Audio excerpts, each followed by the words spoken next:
नाज़रीन, पनुआक़ल में तालका अस्पताल में डॉक्टरनि जी लापरवाही सबब वेम लाइ आयल औरत ऐं संदसि ॿाड़ो फोत थी वियो आहे। सदमे में संदसि अमड़ बि फोत थी वई, जंहिंखां पोइ संदसि वारसनि ऐं मुख़्तलिफ़ सियासी समाजी तंज़ीमुनि तरफ़ां अस्पताल इंतज़ामिया ख़िलाफ़ एहतिजाज कंदे इंसाफ़ जो मुतालबो कयो वियो। उन हवाले सां पेश आहे इनायत भट्टी जी हीअ रिपोर्ट।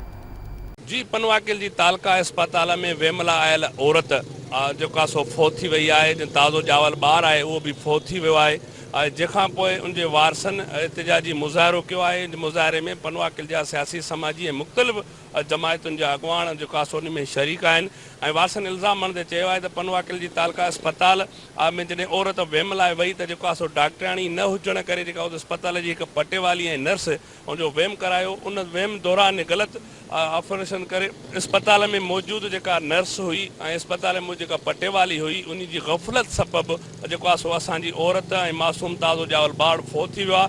ऐं जंहिंखां पोइ जेका औरत जो लाश जॾहिं घर पहुतो ऐं ॿार जो लाश घर पहुतो त औरत जी जेका अमड़ हुई उहा बि सदमे में फोत थी वई आहे। उन हवाले सां जेको उनजे वारसनि ऐं जेका सियासी समाजी माण्हुनि ऐं मुख़्तलिफ़ जमायतुनि जे अॻुवाननि पनुआक़ल प्रेस क्लब ॾाढो एहतिजाज कयो आहे। अचो तुम सां ॻाल्हि ॿोल कयूं, उनजो छा चवणु आहे?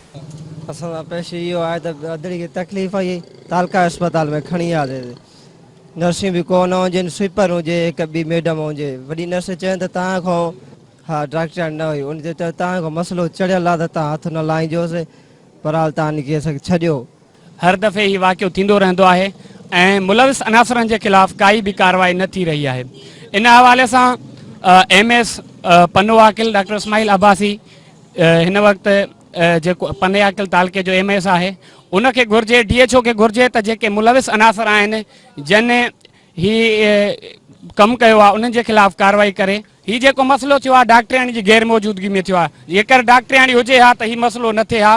उन हवाले सां अगरि जे तव्हांखे का शइ सम्झ में नथी अचे त तव्हां उनखे तालका हॉस्पिटल खां रेफर कयो, सखर रेफर कयो, कंहिं प्राइवेट हॉस्पिटल रेफर कयो, थी सघे उन हवाले सां उनजी जान बची पई सघे। सबूत मौजूद न असां पंहिंजी ज़ाती जांच कई आहे त डॉक्टराणी उन वक़्तु मौजूदु न हुई ऐं हिकिड़ा जेको आहे स्वीपर ऐं हिकिड़ी जेको आहे त नर्स जेको आहे उनजो डिलीवरी कराए थी ऐं उन खां पोइ पैसा वठी करे हू जेको आहे उनखे ॿारु जेको आहे त ज़ख़्मी फोत थियल ॿारु उन वारस जे हवाले कयो थो वञे।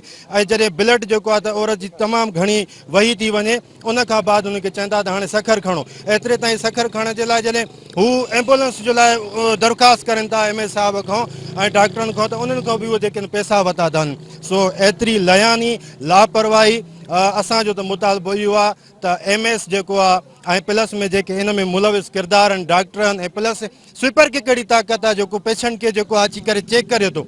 ऐं वरी इंतिहाई अफ़सोसनाक इहा ख़बर त अॼु जेको आहे कल्ह उन्हनि जी जेको आहे त इन्हनि ॿिनि जेको आहे त वारसनि जी अमड़ बि फोत थी वई आहे। सो पनुआक़ल जे लाइ इहो हिकिड़ो वॾो अलमियो आहे। असां त दरख़्वास्त कयूं था PGO अज़रा PGO खे ऐं मथियां जेके आला जेका क़यादत आहे पीपुल्स पार्टी जी सिंध गवर्नमेंट जी, जेके इन में मुलविस किरदार आहिनि उहे फौरी तौर ते डिसमिस कया वञनि। तोड़े जो उहे सियासी भर्ती थियल जेके तव्हांजा माण्हू उन्हनि खे फ़ौरन जो फ़ौरन डिसमिस कयो वञे।